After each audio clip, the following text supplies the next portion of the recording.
how to handle rejection as a scriptwriter. Now, for most scriptwriters, they must have experienced rejections from right, left, and center a couple of times. I'm a scriptwriter myself, but I am not so commercial a scriptwriter. I don't write often for people. Most of my films, or most of my stories, I film them.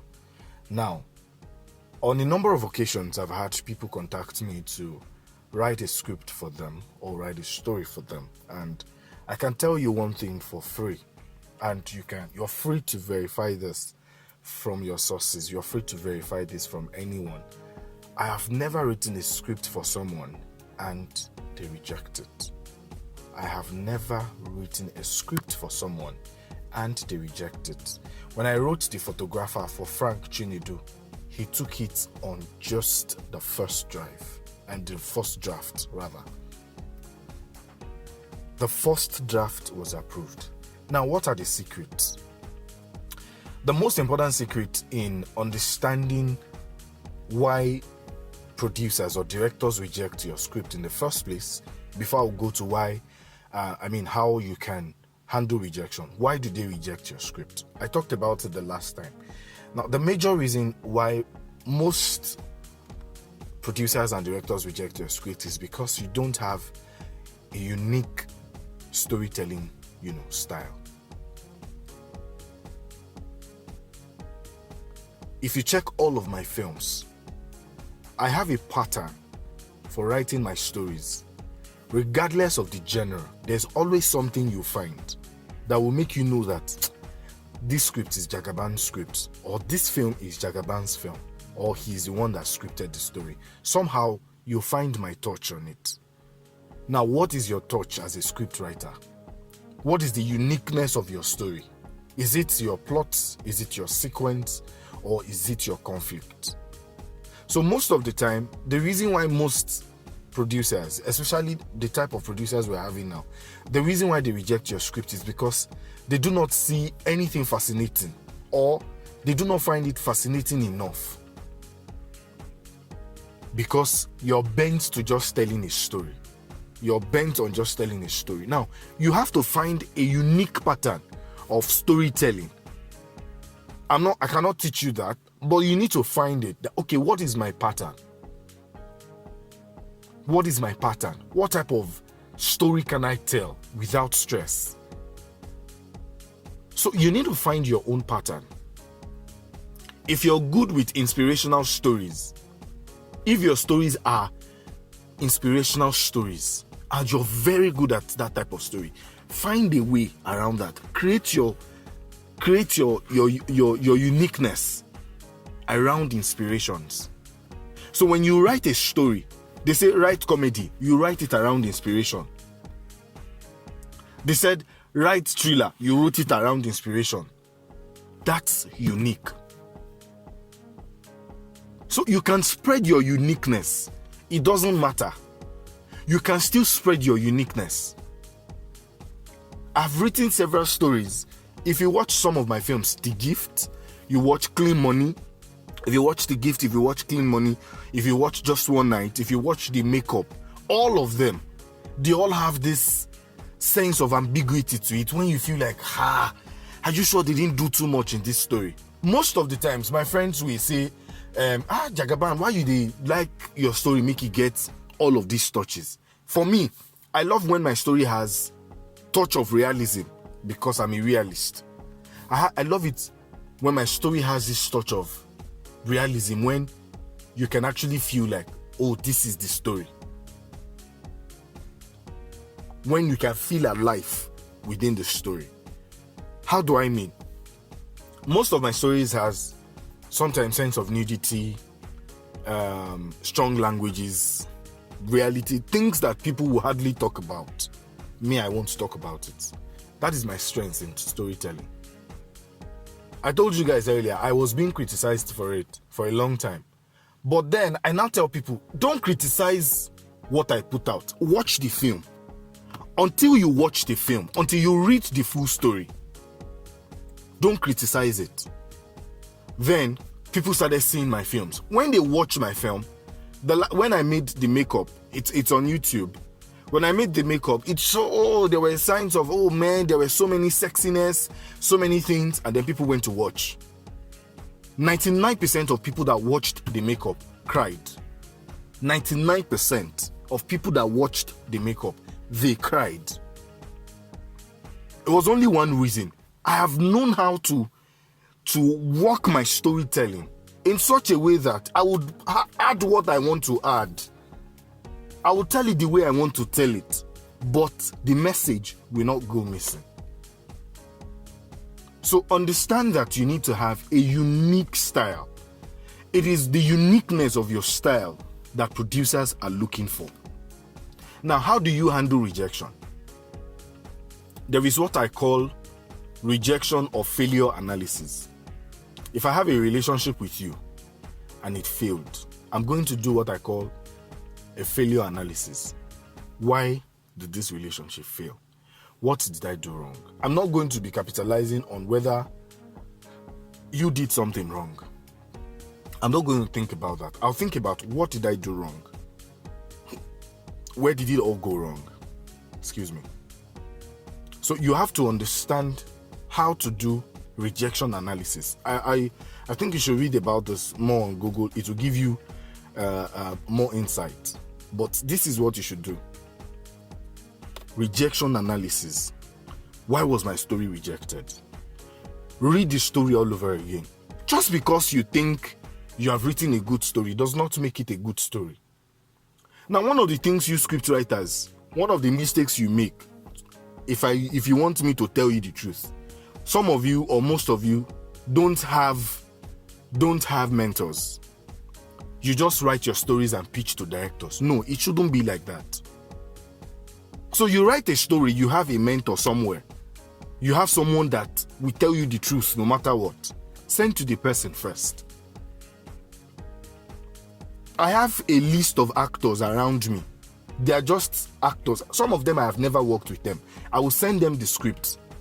When I send it to them, I'll tell them, read the script. They are the actors. Tell me what you think. How do you see yourself in this kind of roles? And so I send it to them voluntarily.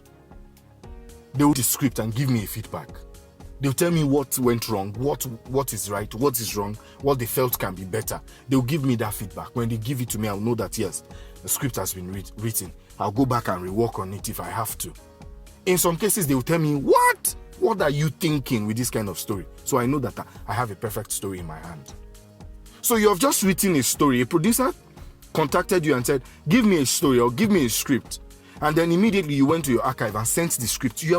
Nobody has proofread that story for you or has proofread that script for you. And you're sending it directly for commercial purposes to a director. How do you want it to sell? Some of you are scared that someone might steal your story and someone might steal this. I can tell you for free that there is no new story anywhere. Every story we are telling now have been told. There is no new story anywhere. Every story we are telling have been told at some point.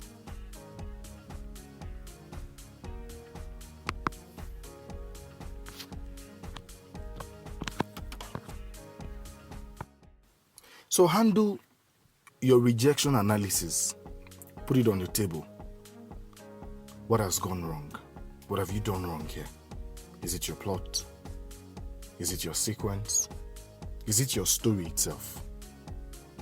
So you have to understand that when you're pitching your story to commercial directors or producers to film, ensure that before you even send it to them, you've sent it to a creative mind that can tell you, no, this story cannot be bought.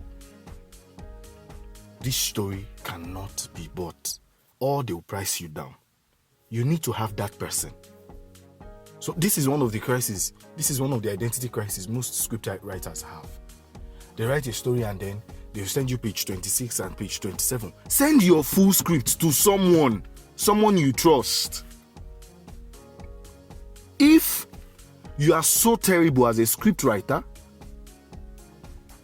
that you send your script to someone and you are scared that they might film it or they might steal it, then you're a bad script writer. I'll tell you that with my full chest. Go and ask around. Some of some actors and filmmakers are in these groups that knows me very well. Some are in this group that knows me very well. I send my script to some actors and I tell them, please go through it and tell me what you think. And people, sometimes when we talk about this, people will be like, why do you think they cannot steal? And I will tell them, they cannot steal my script. I have a unique way of telling my story that no matter how close it is, you cannot steal my script. If you collect this, in fact, can I shock you with something? I've given script to someone, sometimes it was a commercial, I wrote a script for them. It was a commercial, and we had, after I finished the script, I was supposed to be paid for my producing job. I was supposed to produce the script. I was supposed to be paid for my producing job, and then the contractor was misbehaving. So we had issues, and I told him, please don't let go further with this.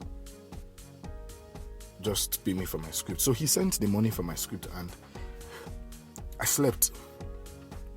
Now, can I shock you? Because I wasn't the producer of that story,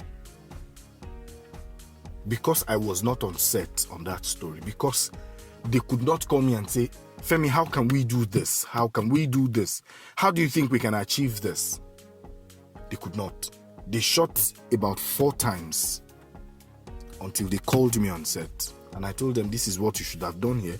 This is what this person should have done. This is what this person should have done. This is the kind of character analysis you should have given to this person. So if your script is not unique enough for a producer to steal, know that it is not good enough. That is why your script has still been rejected.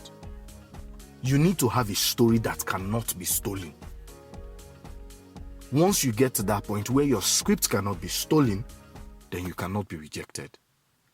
If eventually you're rejected, check your analysis. Don't stress yourself about the director. This is how you know that you can only get better. Go and check a script you wrote 3 years ago that you thought was the best. If you read the script today, if you read that same script today, you will see that you have found errors, some things that should have been better. That is the knowledge of some of the people you're working with. So you as a scriptwriter, you are still like 10 years behind some of the knowledge they have as producers and directors. And you want to write a script for them and you want them to take it. How does it work? How do you want it to work?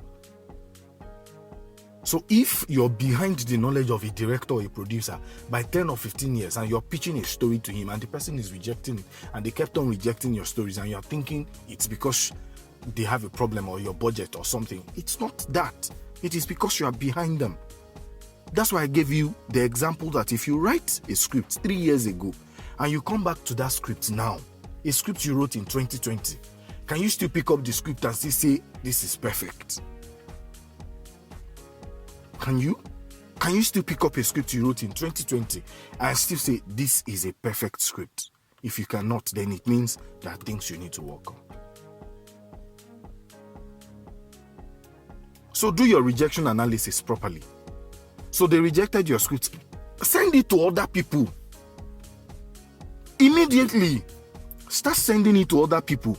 Send it to other directors. Send it to other producers. So you've made the mistake of not sending it before you send it to the person that was supposed to buy. Immediately start sending it to other directors and producers. Director, please, I want you to check this script for me. What do you think? I want you to check the script for me. Send it to a director that has about the same knowledge as the one you were pitching that story to. Don't go and send it to some guys that will end up sweet coating you. I'll be sugar coating you and say, you're the best scriptwriter in Nigeria.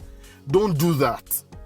Send it to people that will critically criticize your story or your script, that will tell you the basic truth, the tiny mistakes. Sometimes, because you don't do this analysis, that is why you keep on failing, keep on having the same rejection. Because you don't do your rejection analysis.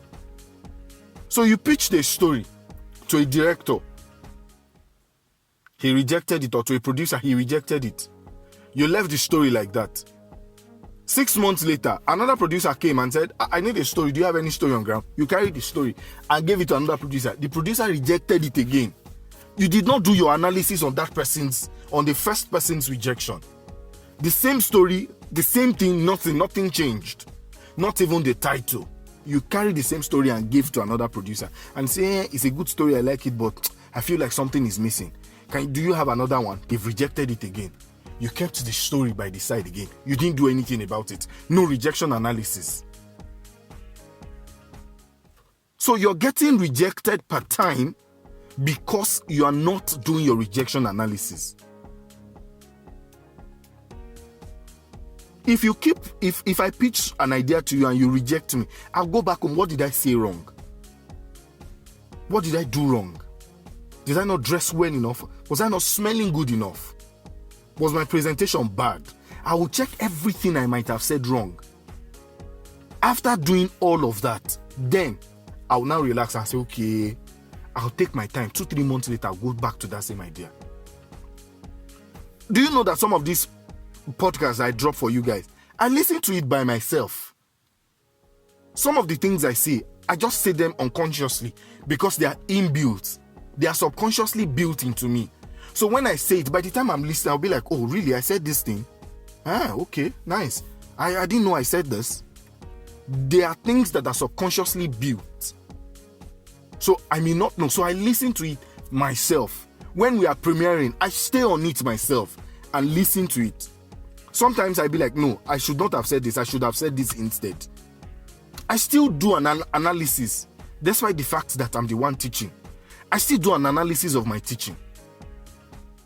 When I post the video and the video is not doing well enough and maybe people are not watching it, or I see that, people are skipping some part, I look at it. Why are people skipping this part? What is wrong? What did I say wrong? Was I spending? I will make sure I do an analysis of everything. This is how to get better. This is how to get better. This is how not to get rejected. So if you can handle your rejection analysis properly, then there are chances you will not get rejected the next time. So I've given you 2 ways of handling it. Number 1, handle your rejection analysis. Do it properly. Number 2, in order for you not to even get rejected at all, have a unique style of storytelling. Let it be unique to you. Every stories are the same. Trust me, there is no way you want to tell a story. It's not going to be new. However, the way you tell the story, the uniqueness in your telling of that story is what appeals to a director or a producer to buy. So once you can understand that there is a uniqueness to it, finish. So some of you are like, I'm a Christian, I cannot write this type of story. You are limiting yourself. Oh, I'm this, I cannot write this kind of story. You're limiting yourself. So the same way we have the same way we have method actors, it's the same way we have method script writers that can write anything. They can put a story in your face and get you convinced immediately. Excuse me. So have rejection analysis done. Every time you are rejected, every time your script or your story is rejected, have rejection analysis. Have rejection analysis. Then, most importantly, have a unique storytelling context. A unique storytelling context. Let your concept be different from every other person, every other scriptwriter. Once you can fill in these 2 parts, trust me, your stories cannot be rejected again. Your stories cannot be rejected again. I'd like to say thank you for watching this video. I'd like to say thank you for dropping a comment. I'd like to say thank you for liking the video. Please make sure you're subscribed. Please share this video with your scriptwriter friends. Share it with your scriptwriter friends. Ensure that they can learn 1 or 2 things from it. I'm very sure that if you put all of these things into action and consideration immediately, if you put it into action immediately, go back now, go and start checking all of the scripts that have been rejected. Send it to your friends. Send it to directors, people that have time, that can go through it for you and can give you their critical analysis immediately. Send it to them. Start asking questions. Go back to those scripts and read it by yourself. Read the script by yourself again, all over again. And think of, oh, what should I have done better? What should have been better? Don't be convinced by what you've written yourself. Criticize yourself. So go back to those scripts now and do something about it.